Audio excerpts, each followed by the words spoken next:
Assalamualaikum warahmatullahi wabarakatuh. Pertama-tama marilah kita panjatkan kehadiran Allah Subhanahu wa taala karena telah memberikan kita beribu-ribu nikmat iman, Islam dan kesehatan sampai hari ini. Sholawat beriring salam tak lupa kita curahkan kepada Nabi kita, Nabi Agung, Nabi Muhammad Sallallahu Alaihi Wasallam, dan semoga kita kelak akan mendapat syafaat darinya. Amin amin ya robbal alamin. Serta yang terhormat Bapak Mukti Ali MPDI selaku dosen pengampu mata kuliah ilmu tauhid.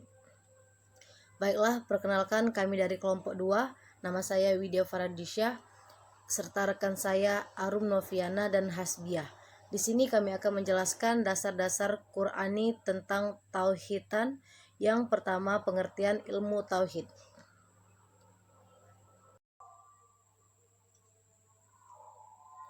Pengertian ilmu tauhid ialah ilmu yang mempelajari tentang ketuhanan atau tentang keesaan Allah. Tauhid artinya mengagungkan Allah sebagai satu-satunya sesembahan yang patut disembah oleh manusia, berdasarkan ketauhidan mereka masing-masing yang sebagaimana keyakinan mereka untuk mentauhidkan Allah Subhanahu wa taala sebagai Tuhannya. Selanjutnya, ilmu tauhid adalah ilmu yang membicarakan tentang cara-cara menetapkan akidah agama dengan menggunakan dalil-dalil yang meyakinkan. Baik dalil-dalil itu merupakan dalil akli, nakli, atau dalil wijdani. Ilmu tauhid biasanya disebut dengan beberapa nama, yaitu ilmu kolam, ilmu usuluddin, fikih al-akbar, dan teologi Islam.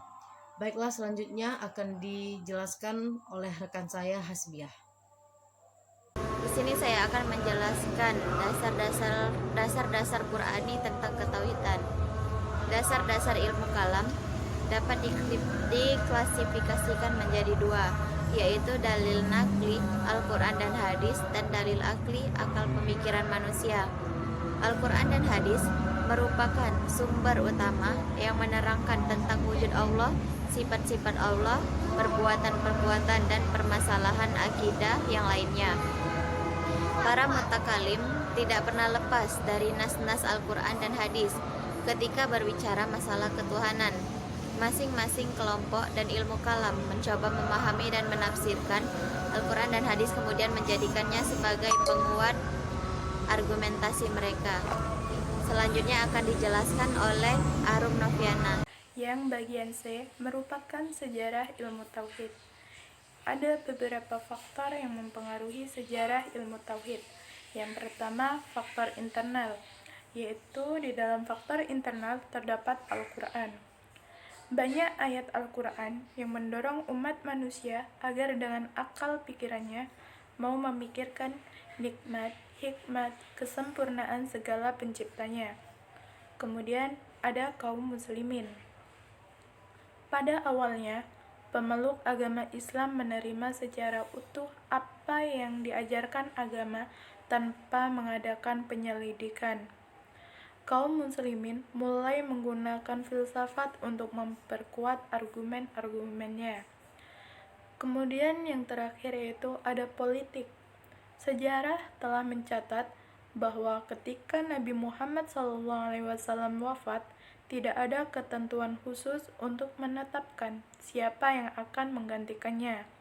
Persoalan inilah yang mengakibatkan perdebatan yang sangat tajam dan perpecahan politik.